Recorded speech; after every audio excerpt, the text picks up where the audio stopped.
course, last night was the Emmys. Now, I admit I'm more of an Oscars guy. I don't generally watch the Emmys, but I do, follow up and read. Fleabag was certainly a big winner last night. Anne's been watching Fleabag recently. She's actually fallen in love with the show. And I saw a couple of the episodes. It does look pretty damn good. It was a big winner in the comedy department as well. But the big winner of the night, as far as the top prize, Best Dramatic Series, it was Game of Thrones. Game of Thrones won Best Series of the Year. Now they won 12 Emmys this year.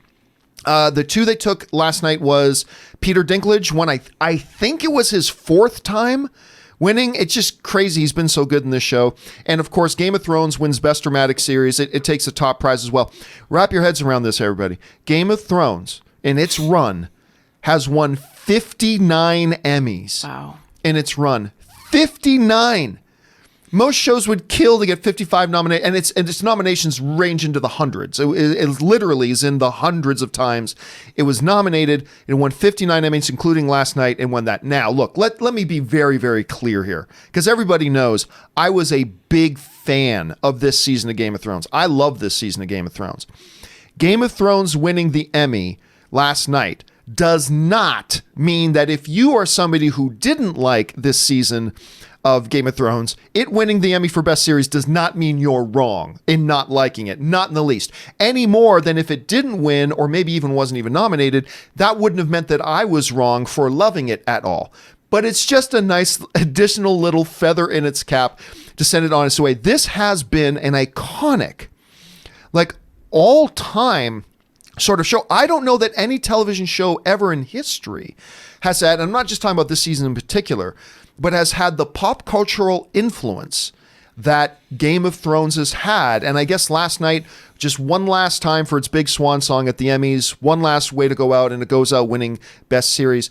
Aaron, when you look back at, especially as somebody who's involved in television like you are, when you look back over this run that Game of Thrones has had, can you think of any other TV show off the top of your head that maybe equals or surpasses it as far as its overall dominance and the way it's just dominated the pop cultural conversation and influence? And if so, what would those be? I don't think that surpassing would be the word, but certainly as far as pop culture relevance, I think Friends, which most people wouldn't connect, my first thought is Sopranos, because I'm just going from, a 1 hour drama, cable sort of situation. But if you think about Friends, look at how many women got the Rachel haircut. Look at how many men use the excuse, we were on a break, or came up to girls and saying, how you doing? There were so many culturally, so many things that pop culture took from the show of Friends during its 10 years that that still are part of our vernacular.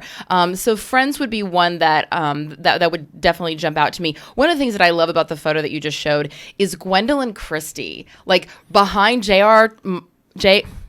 You're going to say J.R.R. Tolkien. I was, totally. I know. It's it trips me up every time. Martin, excuse me. Yeah. George R.R. Martin. Thank you. Tolkien. I know.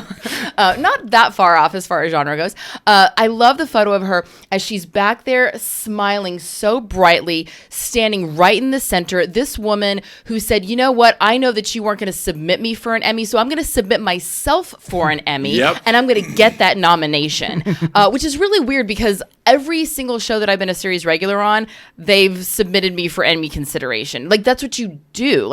And not oh my God, that's what you do. When you have a cast, you submit everybody for Emmy consideration, and then you let the chips fall where they may.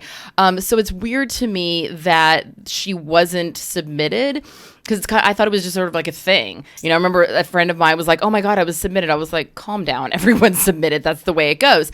So but the fact that she said, you know what? No, I'm going to do this on my own. And then she got the nomination. Yeah. This woman is saying, I know that my moment in the spotlight with this show is a moment in time, and I'm going to capitalize on it. And I say, good for you, and I can't wait to see what she does next. I'm very happy for her nomination, as well as Jarrell Jerome from When They See Us. Right.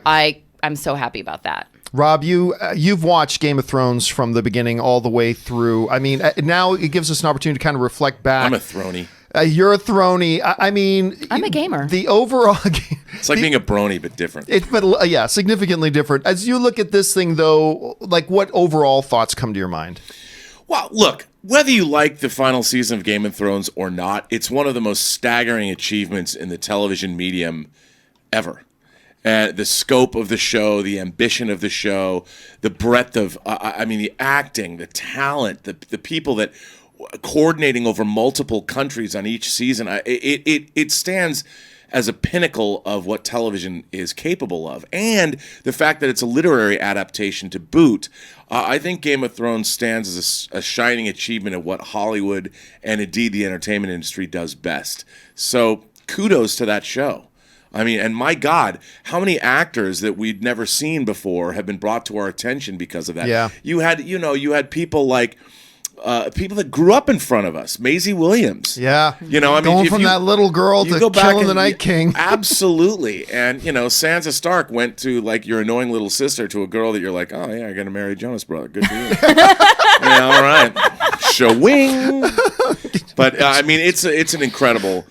It's an incredible, and from the beginning, Peter Dinklage's Tyrion Lannister is one of the great characters that's ever been on TV. I mean, he was a complete, utter, irredeemable scumbag, and by the time you get to the Battle of the Blackwater, where he basically saves King's Landing, and no one gives him the time of day, and watching his journey, it was a fantastic experience. So kudos to all involved. And I drink and I know things will forever be a part of our lexicon at that point. And I do got to say, again, it didn't prove anything, not at all. But as somebody who was a big fan of the final season and loved it, I got a little bit of extra satisfaction watching it win. So anyway, what did you guys think about all that? Jump down to the comment section below and let us know your thoughts. All right. With that down